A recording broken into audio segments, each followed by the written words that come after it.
el pecado. Contigo puedo con el mundo. Contigo no vuelvo al pasado. Mi fuerza eres tú. Contigo yo venzo el pecado. Contigo puedo con el mundo. Contigo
amor, oh Dios.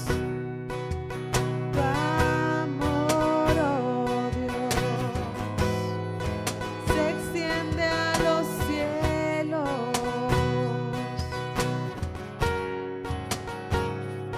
Tu fidelidad se extiende a las alturas.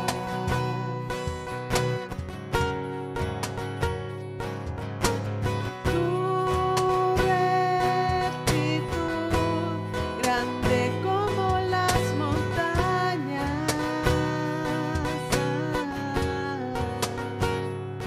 tu justicia como las olas del mar. Alzaré mi voz para adorarte, Dios.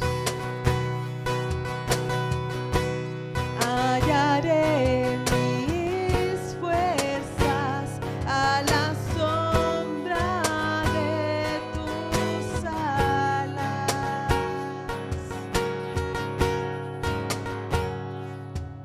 Tu amor, oh Dios, se extiende a los cielos.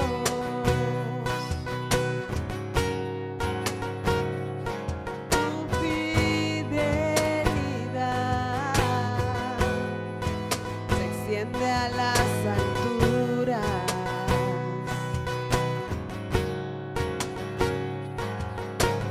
Tu rectitud, grande como las montañas.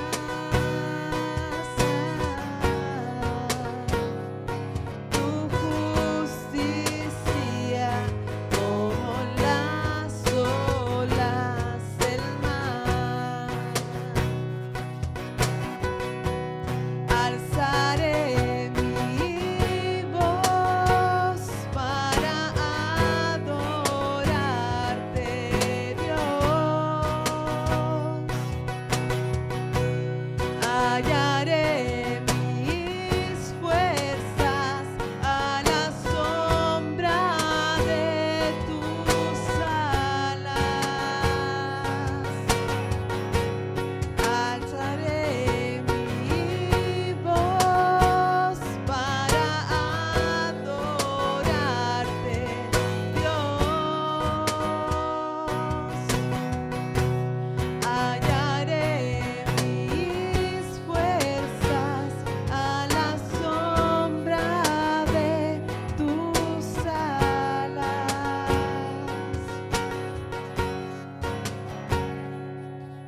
Tu amor, oh Dios, se extiende a los cielos.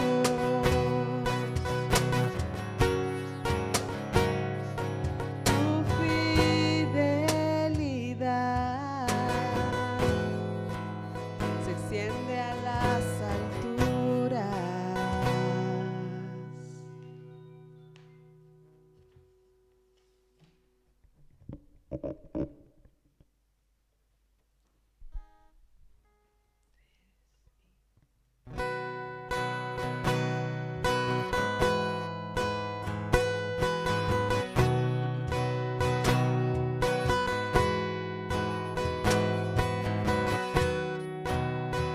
Si abatido y dolido estás y cansado del peso cargar, Cristo nos llama. Si al final del camino estás sin saber hacia dónde mirar, Cristo nos llama.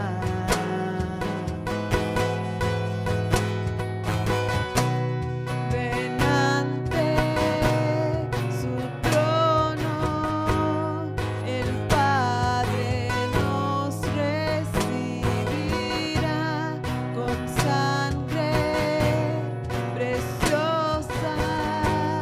Jesús borró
Señor, te damos gracias por esta mañana, por este día, Señor, porque podemos estar acá.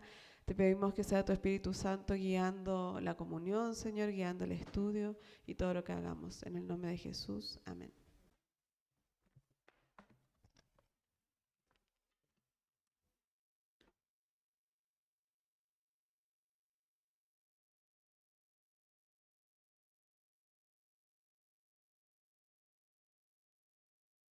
Poder ocupar eso porque no hay gas, pero vamos, tenemos un tubo de gas y que lo vamos a empezar a ocupar. Así que los chalones escoceses y todo eso también,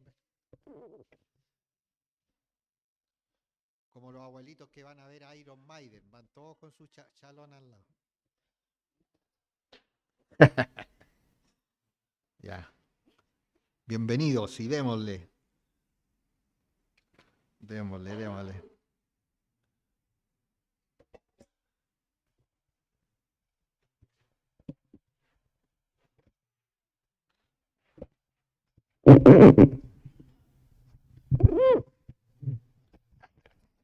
No, con esto sí. Gracias, Felipe. Ya, vale, así mejor. Vamos a orar. Padre, estamos acá y primero que nada pedimos que nos perdones nuestros pecados, Señor, que nos limpies. Señor, queremos comenzar eh, un nuevo día contigo, Señor. Rogamos por nuestros hermanos que nos hemos visto y rogamos por los que han de ser salvos y también te pedimos por las ovejas descarriadas que no están en ningún lugar para que vuelvan al redil, Señor. En el nombre de Jesús. Amén. Colosenses capítulo 1. Hoy es un libro tremendo, Colosenses. Léanlo, oren y estén leyéndolo y estén analizando lo que ahí se encuentra, porque realmente quizás uno con el tiempo va descubriendo más como tesoros. Alducin habla de eso, de tesoros que uno va encontrando, y en realidad el libro de Colosenses es espectacular. Recordemos que Pablo está en la cárcel y que en Colosas ya empezó una iglesia, se cree que Epafras fue quien la empezó, pero lamentablemente ya se están infiltrando falsas doctrinas.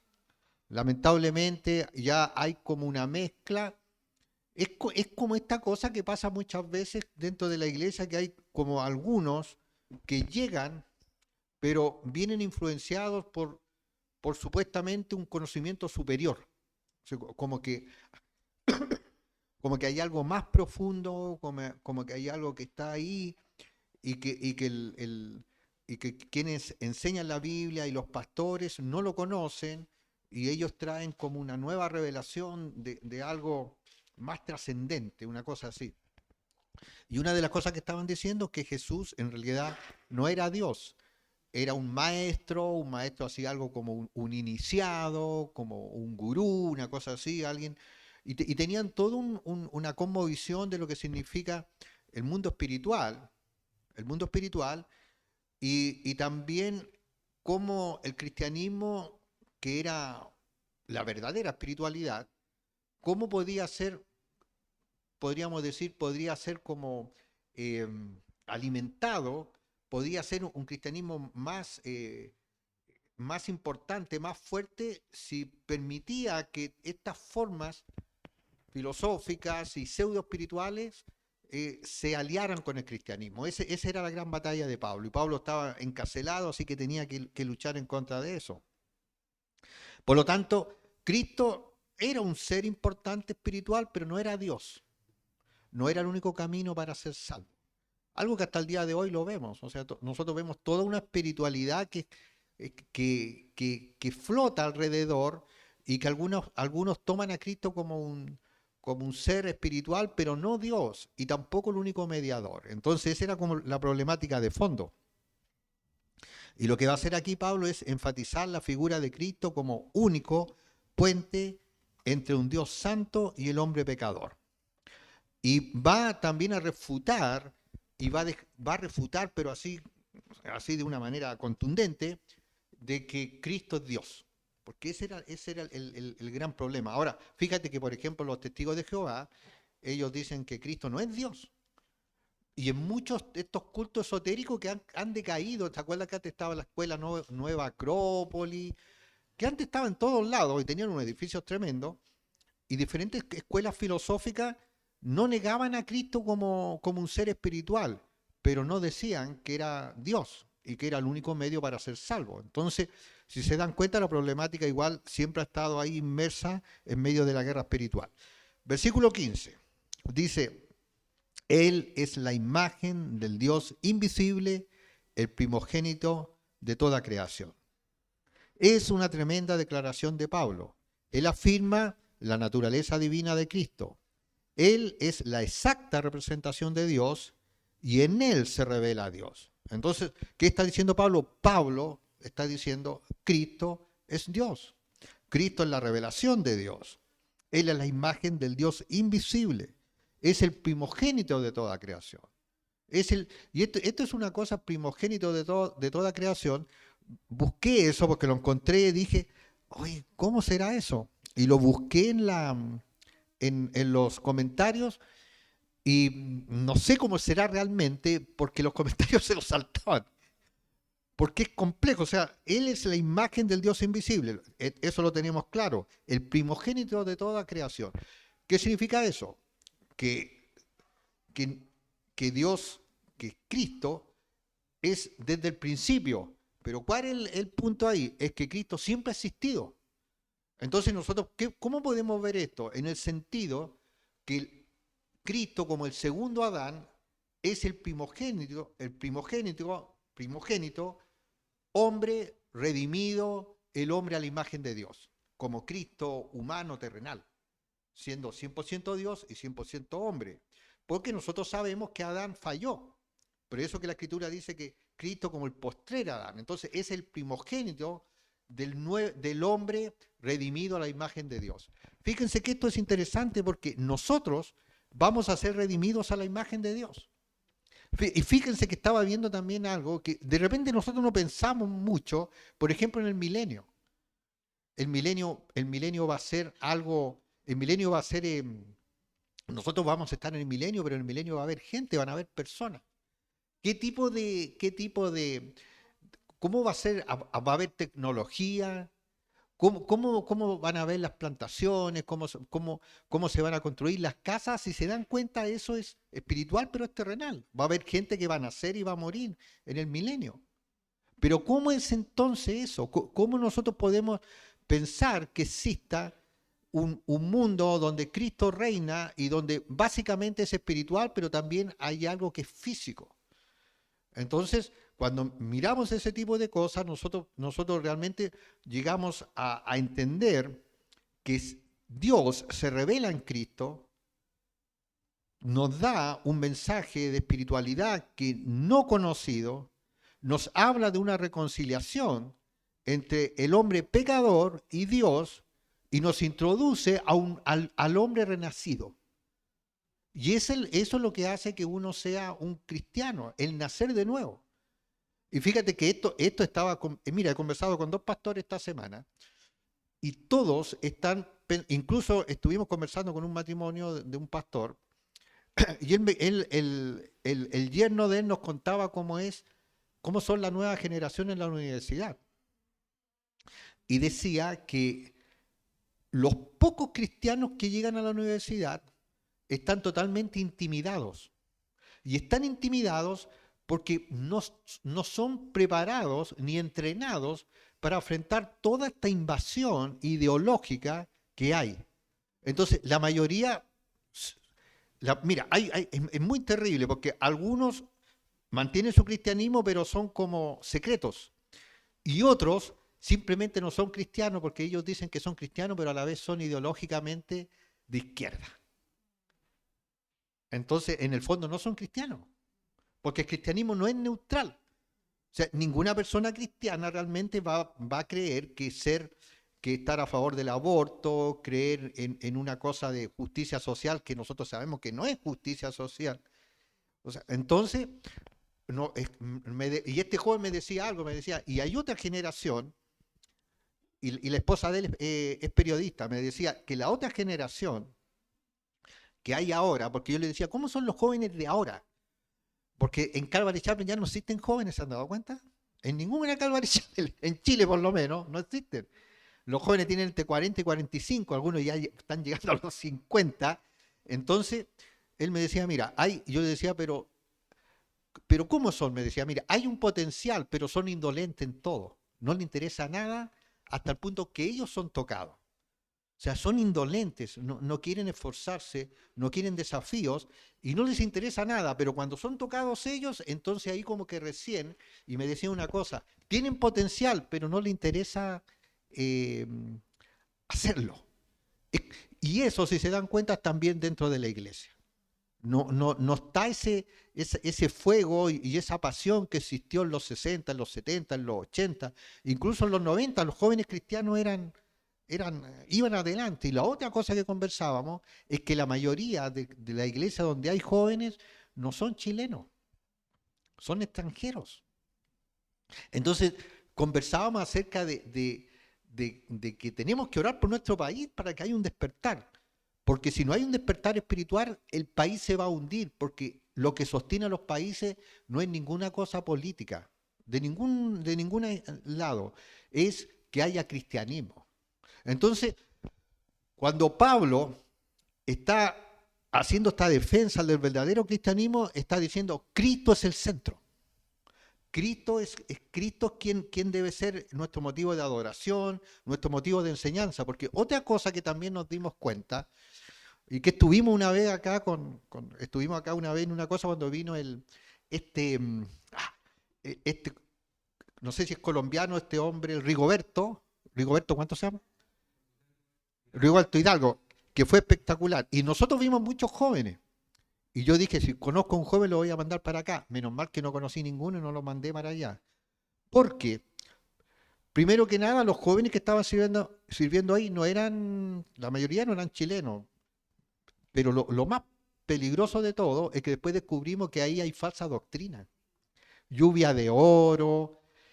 Entonces, y cosas muy locas. ¿Y cómo se sostienen? Con cada vez una locura nueva. Es expectante a que venga otra cosa. No sé si me entienden. Ahora hubo lluvia de oro, ahora el salto santo. Imagínate el Holy Jump saltando. Después la risa santa, riéndose como loco, la risa santa. Y entonces uno dice, wow, entonces la lectura es más pésima todavía, porque significa que esas son falsas doctrinas. Esas personas no conocen a Cristo. Están por la cosa empática, el amor. Oye, y la otra cosa que estuvimos hablando también con estos pastores, y ahora me doy cuenta que hay un despertar a la realidad, es que el mensaje de la eterna empatía sin confrontación no es cristianismo ni es evangelio. No es. Porque aún las personas que han sufrido más tienen que arrepentirse igual. Si el que sufre no es que sea inocente, entendamos eso. Es de cierta manera el que sufre, claro, es terrible sufrir y hay gente que le ha hecho mal, pero no significa que no necesita arrepentirse. Entonces, si tú en el mensaje que das estás llamando a la empatía, al amor, a que Dios los ama, que nosotros los amamos, pero no está el mensaje de arrepentimiento, no estás dando el evangelio. Y eso es muy peligroso. Entonces, Pablo está diciendo acá, mira, la única forma de ser salvo es Cristo.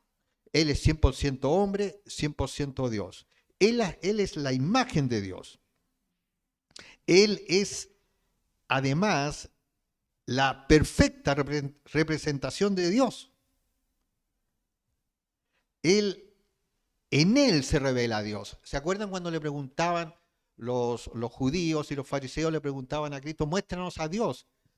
Y él dice, el que me ha visto a mí, muéstranos al Padre. Y él dice, el que me mira a mí ve al Padre. O sea, eso que dice Jesús es una cosa revolucionaria. Y ahí dice que empuñaban las manos y los dientes, porque ellos entendían el mensaje más que el pueblo y está diciendo, hoy Él está citando las Escrituras y está diciendo que Él es Dios. Y por eso que ellos decían blasfemia.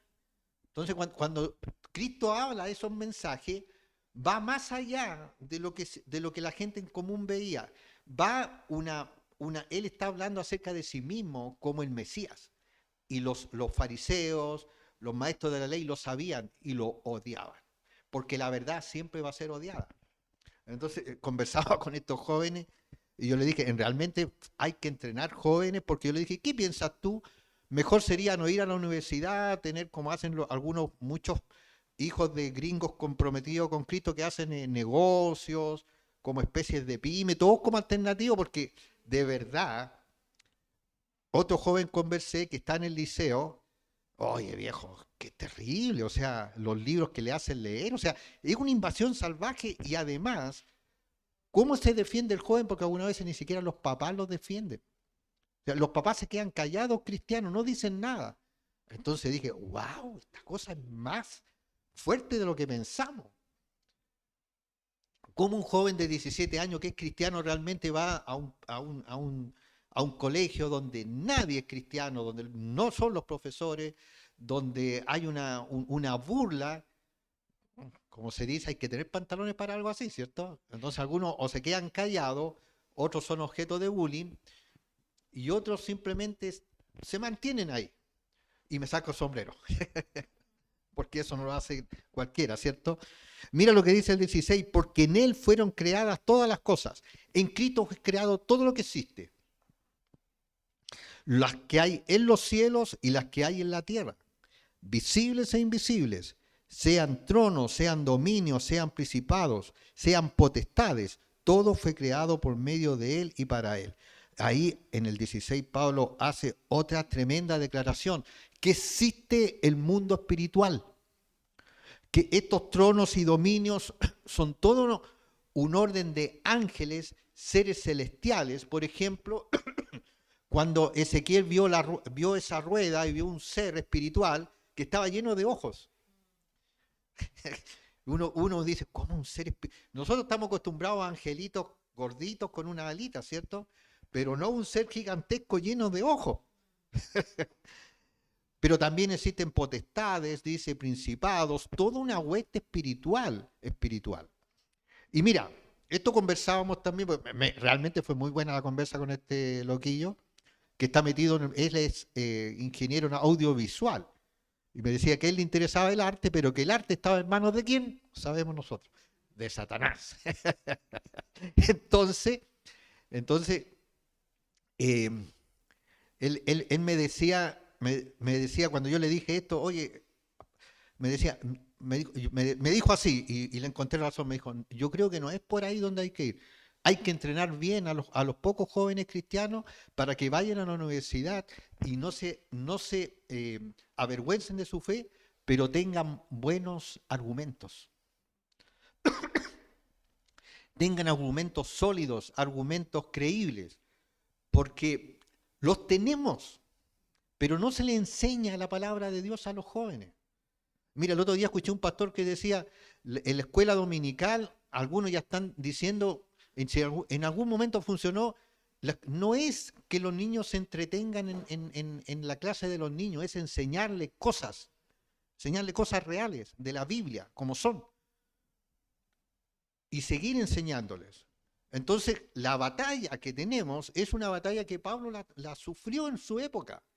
Era una invasión, todos pensaban así, todos creían así, y hoy en día es así, pero eso no significa que no podamos ser victoriosos. Otra cosa que le pregunté, porque quería saber de esta generación, porque les digo una cosa, chicos, que ninguno de acá somos chicos, los jóvenes de 17 y 18 años de ahora no tienen absolutamente nada que ver con los de hace 20 años. ¿Y para qué les digo? Porque yo les dije que yo siempre trabajé con jóvenes. Bueno, acá hay uno que fue líder de jóvenes y yo siempre fui rodeado de jóvenes, siempre. Pero ya no puedo. Ya, imagínate, estoy en un extremo. O sea, hasta los 40, 50, pero ahora estoy en un extremo. Porque imagínate, yo soy de la generación donde nosotros éramos como hippie, aunque yo no era hippie, nunca me gustó el hippismo. Pero tenía amigos hippies, nunca me gustó la onda del amor y de la paz, nunca me gustó esa cuestión a mí. Pero mi amigo era así, pero todos éramos otra generación, o sea, lejos así, pero a millón de distancia de lo que es ahora. Entonces la iglesia de repente quiere replicar la escuela dominical de hace 30 años, replicar los grupos de jóvenes donde los jóvenes lo hacen cantar y bailar. No, viejo, eso no es preparar a los jóvenes para que tengan que enfrentar la realidad de la educación superior, donde van a ser minoría, donde van a ser burlados y confrontados. Entonces él me dijo, no, yo creo que igual hay que ir a la universidad, pero bien preparado. Y eso es genial, porque igual no está todo perdido. Mira, yo he conversado con mucha gente que se da cuenta de esto y que sabe que la realidad es que tenemos que orar. Entonces, y una cosa que le pregunté y le dije, pero ¿tú qué piensas? ¿Tú crees realmente que hay una luz? ¿Tú crees, por ejemplo, en la existencia de demonios, de espíritus inmundos? Y me dijo, sí, sí. Es que es así en la universidad. Incluso me dijeron, en la universidad eso se siente, que va más allá de lo ideológico lo y filosófico, que hay un fondo espiritual. Por eso que el amedrentamiento. ¿Se han dado cuenta que todos nosotros en algún momento el diablo nos quiere amedrentar? ¿Se han dado cuenta de eso? Es como que nos amedrentamos, así como que es como una presión, es como... Y ahí es donde nosotros tenemos que mantenernos, porque si nosotros no nos mantenemos, el enemigo nos va a hundir, nos va a aplastar. Entonces me decían que ellos una vez en un diálogo, dice que cuando habló la niña, que bueno, ya es egresada, decía, y en algún momento hablé y dije algunas cosas, cuestioné cosas, pero que ella se sintió así como nerviosa, como temblando, pero que después se calmó. Y después quedó a un lado, sola. Imagínate. Y que se le acercó un joven ateo y le dijo, oye, realmente lo que dijiste está bien. Entonces, se puede, ¿viste? Pero hay que tener las cosas claras. Si una persona que dice que es cristiana, porque si una persona dice que es cristiana, pero en la universidad vive como el mundo, piensa como el mundo y actúa como el mundo, no tiene testimonio. No tiene testimonio. Porque el cristianismo, por el solo hecho de creer, ya te estás puesto en un lugar en el cual te van a marginar y te van a probar. Te van a probar en tu trabajo, te van a probar con lo que dices, te van a probar con tus actitudes. Y te digo otra cosa, en algún momento vamos a fallar. Y ahí es donde nosotros tenemos que pedirle perdón a Dios y seguir adelante. Porque el diablo te va a decir, fallaste, todos se ríen de ti, Dios se enojó contigo porque no somos perfectos. Entonces entendemos la guerra espiritual, que va más allá de algo que tenga que ver solamente con lo emocional o con lo intelectual, es algo espiritual.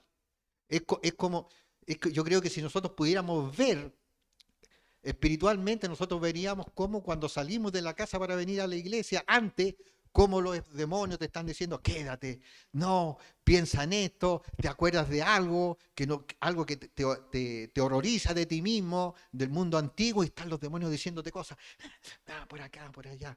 Como cuando dice Efesios, los dardos de fuego del enemigo. De la nada, viejo. ¡Pum! De la nada. Oh, es así. Y el que está en la batalla y en la guerra va venciendo, pero el que se queda es como cuando dice, aún lo poco le será quitado, porque va decayendo, no se mantiene, porque no podemos ser neutrales. No hay neutralidad en el cristianismo.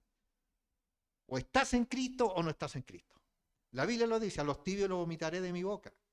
El inconstante, la persona inconstante lo es en todas sus cosas. O estás o no estás.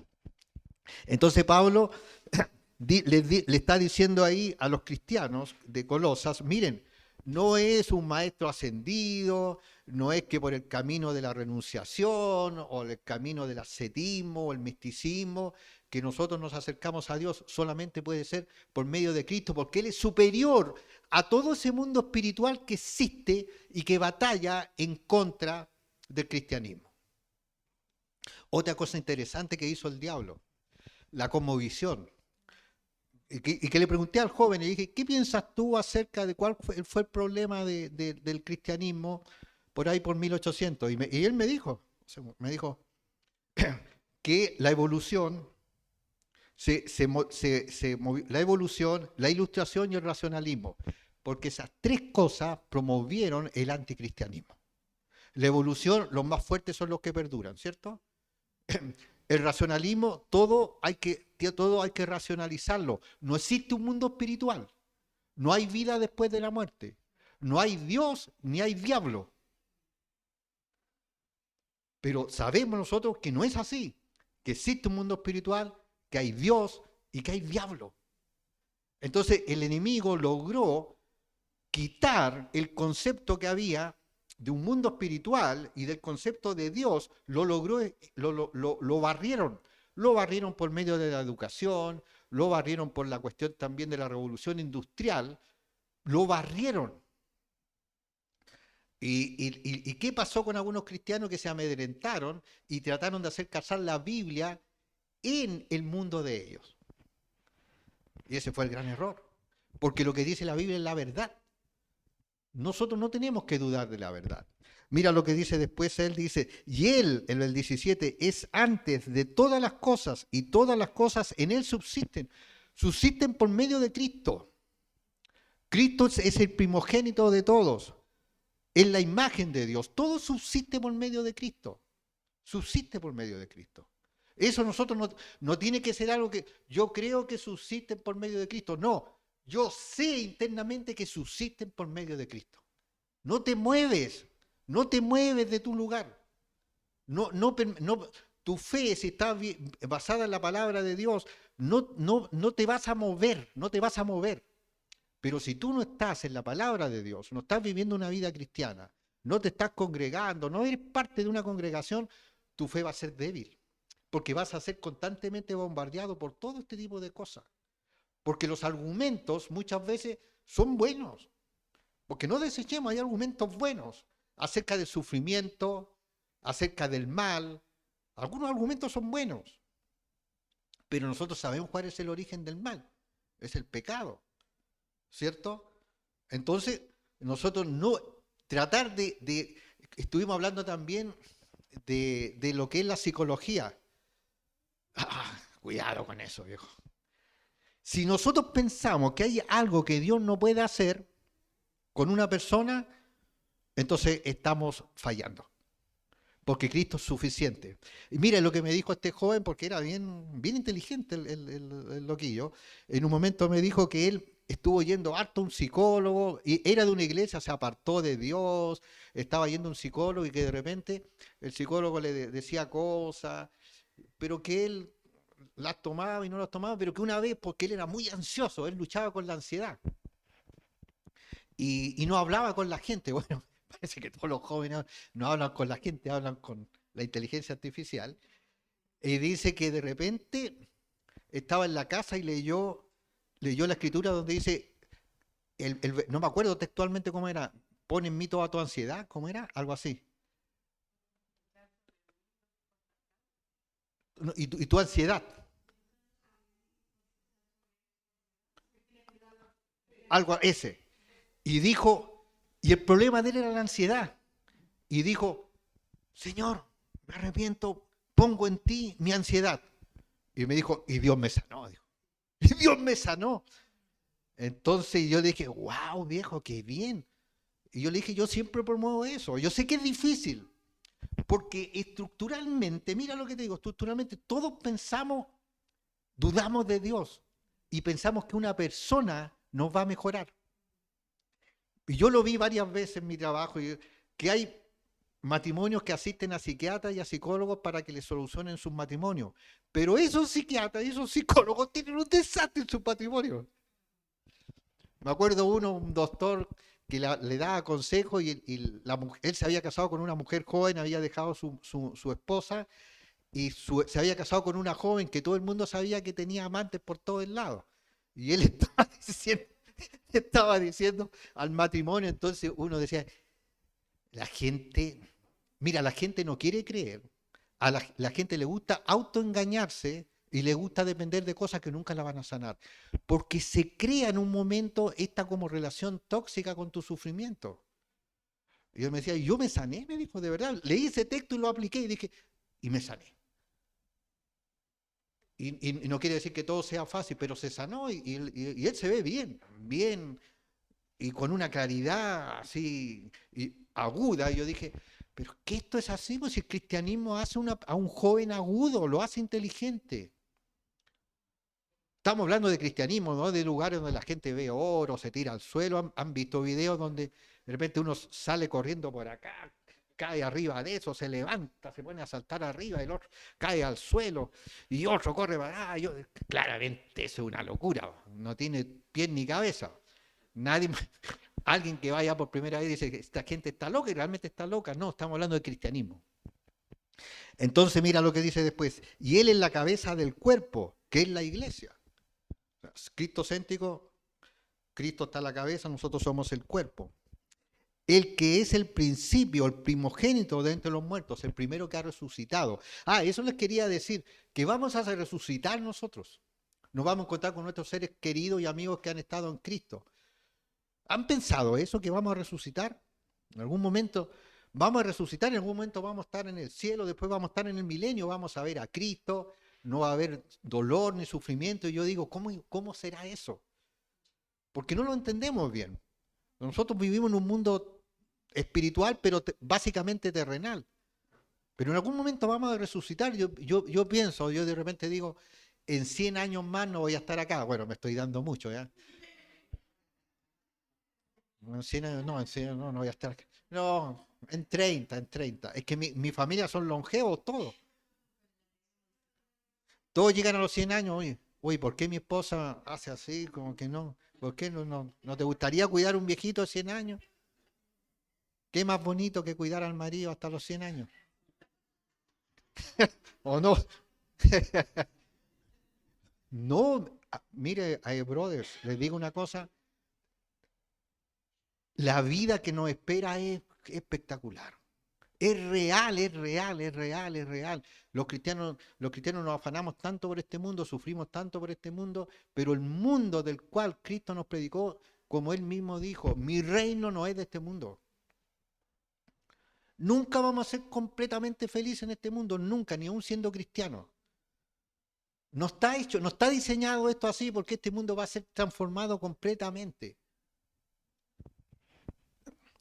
Y por eso que Cristo dice que Él es la cabeza, Él que es el principio, el primogénito de entre los muertos, para que en todo tenga la preeminencia. Cristo el centro, Cristo salva.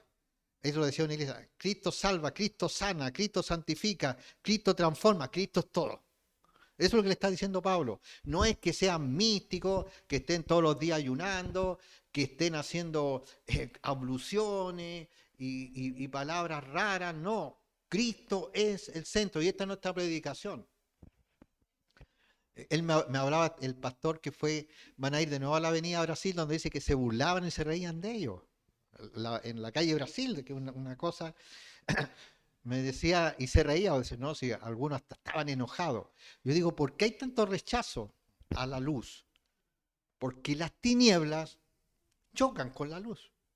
Y por eso, mira, alguna vez ustedes van a ver gente que los va a tratar mal y todo. ¿Saben por qué? Porque ustedes son luz. Aunque ustedes no se den cuenta, aunque ustedes por dentro algunas veces no se sientan luz, pero son luz. Y lo espiritual, eso que hay de fondo que nosotros no vemos, eso existe. Existe que alguna vez una persona que está muy involucrada con la oscuridad te rechace, porque es interno. Y en la universidad, en la misma batalla, me decían, no, si la batalla es así. Y yo le decía, qué pena que el cristianismo dejó de tener poder cuando empezó a tratar de adaptar el cristianismo al mundo. Porque como empezó el racionalismo y la evolución, entonces dijeron, no vamos a hablar de nada sobrenatural, para que no se rían y para que vean que nosotros también somos inteligentes. No vamos a hablar de nada de no vamos a hablar de demonios, no vamos a hablar del Espíritu Santo, para que el cristianismo ellos los acepten. Pero ese fue el gran problema, que nunca debieran haber dejado que lo que el mundo, que esta sabiduría errada del mundo, fuera el mecanismo de prueba del cristianismo. Nunca. Nunca. Y yo también cometí eso cuando recién me convertí. No, porque esta es la verdad. El cristianismo es la verdad. Y lo otro es el error. Lo otro es el error. No necesitamos que nos digan cómo debe ser el Dios en que creemos. Necesitamos que la Biblia nos diga cómo debe ser nuestro cristianismo. Si la Biblia me dice que esto es así, yo lo creo. Y por cuanto agradó al Padre que en él habitase toda la plenitud, nuevamente, en este mundo de filosofía que tenían ahí en Colosas, de, de cosas esotéricas y misteriosas, Pablo dice, no, si es Cristo, Cristo es todo, Cristo, en él está la plenitud y además es accesible a todos. Porque en el mundo de la filosofía hay mucho orgullo, mucho orgullo. Las personas que creen que conocen misterios miran en menos a los demás. Los miran en menos, porque ellos creen que conocen mucho. No conocen nada, están engañados. Mira, una persona que apenas sepa leer y escribir, pero sabe que Cristo es su Salvador y que va al cielo, esa persona sabe mucho más que esa persona. Sabe todo. Es al revés. Él sabe lo que es la vida. Y no la persona que está diciendo que hay diferentes estados mentales y submentales. Ahora, yo leí mucho de eso y nunca salí de mi alcoholismo. Leyendo todas esas cosas, haciendo ejercicios como mantra y cuantas cuestiones. Nunca cambió nada en mi vida. Por cuanto agradó al Padre que en él habitase toda plenitud y por medio de él reconciliar consigo todas las cosas, así las que están en la tierra como las que están en los cielos, haciendo la paz mediante la sangre de su cruz. Entonces, ¿quién es el que reconcilia? Es Cristo. En Romanos dice que aún la naturaleza gime esperando la redención, porque este es un mundo caído, es un mundo con volcanes, con terremotos, es un mundo en conflicto. Cuando Cristo venga y tome el milenio, va a ser un mundo armónico, va a haber justicia, va a haber paz, van a haber oportunidades. Cristo va a reinar, nosotros vamos a reinar con ellos. Porque yo pensaba, en el milenio voy a viajar por todo el mundo, vamos a ser los regalones de Dios. Es increíble, ¿cierto? Y uno dice, guau, porque va a haber un milenio terrenal. Y uno no piensa en esas cosas, va a haber un milenio terrenal. La muerte de Cristo en la cruz hace posible la reconciliación del hombre pecador con Dios. Ese es el Evangelio. El hombre pecador se puede reconciliar con Dios por medio de la muerte de Cristo en la cruz. Ningún hombre puede reconciliarse con Dios si no es por medio de Cristo. Y a vosotros también, versículo 21, que erais en otro tiempo extraños y enemigos. Eso le dice Pablo a los de Colosenses, a los de Colosas, pero también nos dice a nosotros, éramos extraños y enemigos.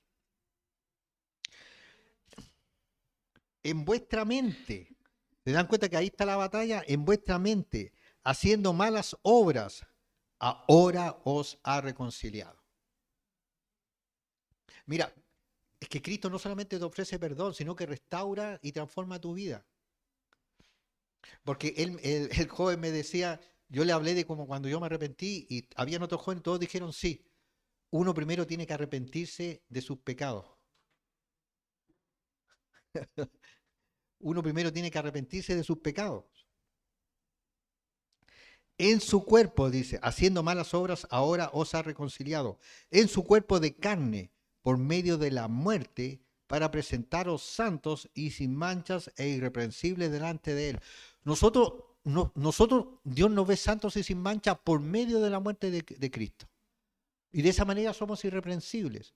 No porque necesariamente seamos irreprensibles en cada día, en cada decisión, en cada pensamiento, porque sabemos que no es así, pero es por medio de Cristo. Y mira lo que dice Primera de Juan respecto a esto, que yo lo encuentro genial también, porque una de las cosas que decían estos maestros gnósticos es que Cristo no, que si existió era como un fantasma, no era alguien de carne y hueso, que no era de carne y hueso. Entonces, como no era de carne y hueso, entonces no era un hombre. No era un hombre. Entonces, el pecado tenía que ser pagado ¿por qué? Tenía que ser pagado por un hombre que no pecara, como el segundo Adán. Adán falló, Cristo no falló. Mira, Cristo vivió una vida santa dependiendo del Espíritu Santo. Recuerden cuando Juan el Bautista lo estaba bautizando, dice que el Espíritu Santo baja sobre él. No vivió una vida santa como en el poder de Dios. Vivió una vida santa en la vida de un hombre como nosotros, dependiendo del Espíritu Santo. Pero nunca pecó. Por eso que es el sacrificio perfecto, porque es el único hombre que ha podido vivir así. Primera de Juan 4:2 dice, en esto conoced el Espíritu de Dios. Todo espíritu que confiesa que Jesucristo ha venido en carne es de Dios. ¿Qué está diciendo? Que el mundo espiritual que engaña inventa este tipo de cosas. Cristo no es Dios, Cristo no fue realmente un hombre, era como una especie de fantasma, pero ¿qué dice ahí? En Primera de Juan dice que aún el mundo espiritual, porque mira, por ejemplo, una cosa acerca de esta cosa que están pasando ahora con las abducciones, que están tan de moda. Todos los abducidos promueven yoga, promueven filosofía oriental y cosas así, pero algunos de los que han sido abducidos y que son cristianos dicen que en el momento de la abducción han reprendido en el nombre de Cristo y ha terminado la abducción. El diablo antes se disfrazaba de titanes, de cíclopes, de cosas así, ahora de extraterrestres. Bueno, ¿saben que viene la película de Steven Spielberg el día de la revelación? ¿Sí? ¿Vieron lo que dijo Spielberg? Que cuando y lo que han dicho algunos, que hay algunas cosas en estas cosas de Estados Unidos, que al final es que siempre la llevan todo, que dicen que si cuando se revelen ciertas cosas acerca de la realidad extraterrestre, la fe de muchos va a decaer. ¿Han escuchado eso? Que dice que incluso hicieron una reunión de pastores con Trump y los asesores de Trump le dijeron a muchos pastores que preparen a su gente porque en algún momento se va a demostrar que existe el mundo de los extraterrestres. Pero yo digo, a mí no me mueven lo más mínimo. Y yo creo que a ustedes tampoco. ¿Cierto? Porque sabemos lo que son. Pero te digo una cosa, y esto es lo penoso, hay una infinidad de gente en la iglesia que no tiene idea de nada. Va a ser confundida y extraviada. Por eso que Pablo es tan certero en destruir estas enseñanzas que están metiéndose en la nueva iglesia de Colosas, porque sabe que si él no para esto, eso va a contaminar a la iglesia. Volvamos para terminar, dice versículo 22, en su cuerpo de carne por medio de la muerte, para presentaros y sin mancha e irreprensible delante de él. Mira, el 23, si es en verdad permanecéis fundados y firmes en la fe. ¿Cómo somos victoriosos? ¿Cómo podemos permanecer? Si realmente estamos fundados y firmes en la fe. Y eso es lo que el diablo quiere destruir en nosotros. Que no tengamos una fe firme, consolidada, que sea una fe dubitativa, que sea con poco compromiso con el Señor. Que no estemos metidos en lo que en la oración, en las congregaciones, en todo, ¿no? Que seamos como una especie de simpatizante de buena onda. Eso es lo que el diablo quiere.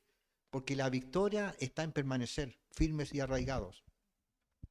Lo dice después, y sin moveros de la esperanza del Evangelio que habéis oído, el cual se predica en toda la creación que está debajo del cielo, del cual yo, Pablo, fui hecho ministro. Entonces somos más que vencedores en Cristo. Y vamos a seguir adelante hasta el final de la carrera. Padre, gracias, Señor. Te ruego también por las mujeres que van a tener su tiempo. Y también te ruego por los hombres que realmente tenemos que dar paso de compromiso. En el nombre de Jesús. Amén.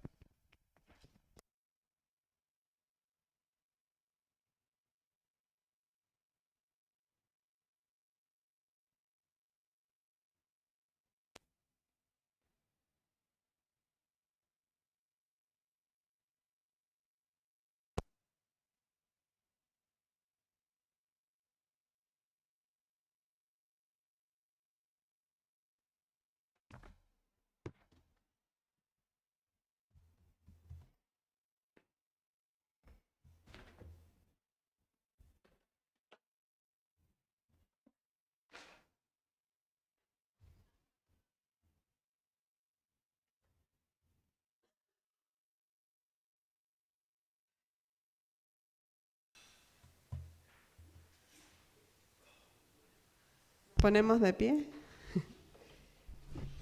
para cantar la última canción.